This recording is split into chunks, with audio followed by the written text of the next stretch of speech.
Градоначалникот на општина Газибаба Бобан Стевковски се сретна со повеќе од 100 дечиња и заедно ја испеа вечниот Бог. Стевковски најави дека и оваа година Газибаба ќе биде дел од бадниковите поворки 2025. Оваа година општината преку Сдруженијето Бадникови поворки обезбедува златни звездички за сите дечиња, кои на бадниковото утро ќе дојдат во просториите на општина Газибаба.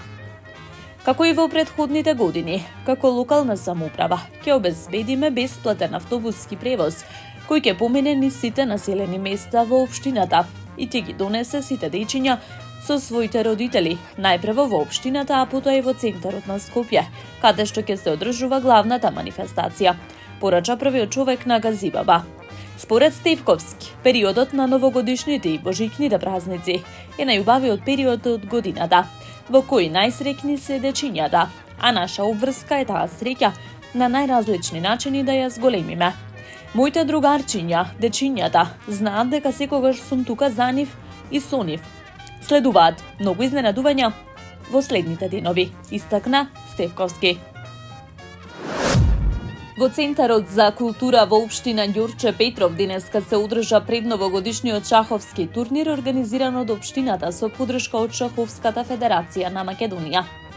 Градоначалникот Александар Стојковски порача дека со оваа манифестација се обединиле шахистите од сите општини со цел шахот да се издигне на повисоко ниво, како квалитетен и продуктивен умствен спорт, но и како средство за социализација, развивање на пријателства и соработка. Најуспешните беа наградени со бронзени, сребрени и златни медали.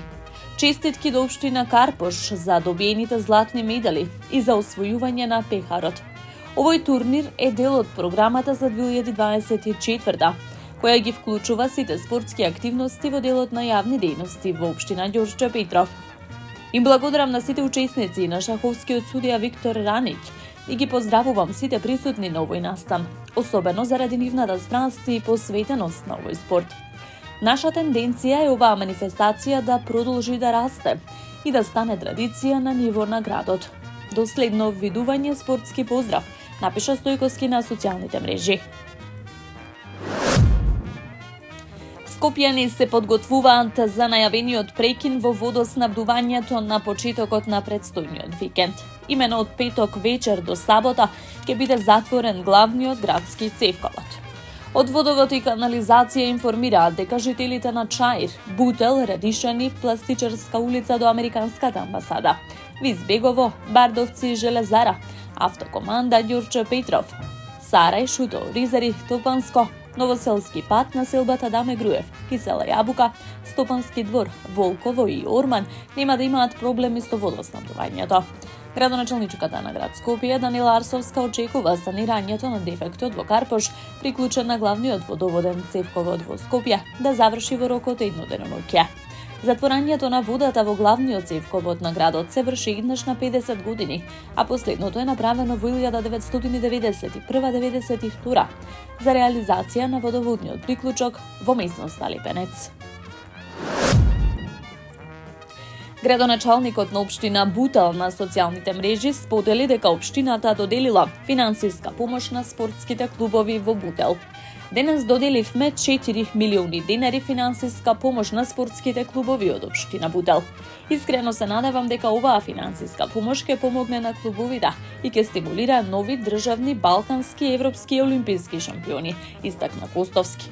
Според првиот човек на Бутел, општината Бутел е најспортска општина во Македонија, согласно постигнатите спортски успеси.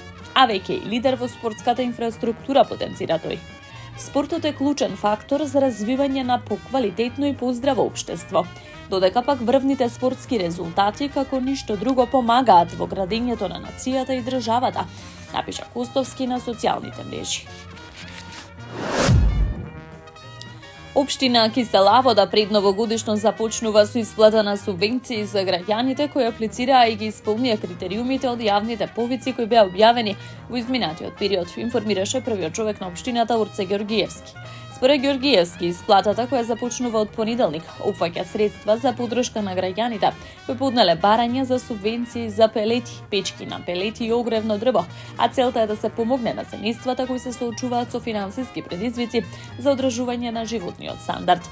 За субвенционирање и поддршка за кофинансирање за набавка на пелети за домаќинствата на територија на општина Кисела Вода, до Комисијата за утврдување на исполнување на условите за доделување на финансиски средства. Пристигнати се вкупно 301 барање, одобрени се 297, додека 4 се одбиени поради некомплетна документација. Финансискиот надомест е во висина од 50%, но не повеќе од 10.000 денари. За субвенционирање и поддршка за кофинансирање за набавка на печки на пелети за домаќинствата на територија на општина Кисела Вода пристигнати се вкупно 22 барања. 20 се одобрени, додека 2 се одбиени поради некомплетна документација. За купување на дрва за огрев за 2024 на жителите на општината Кисела Вода пристигнати се 278 барања. Одобрени се 249 со комплетна документација. Tamo je Skopje, grad moj ljubav liče, što mi rastu te sni. Večno te ja sakam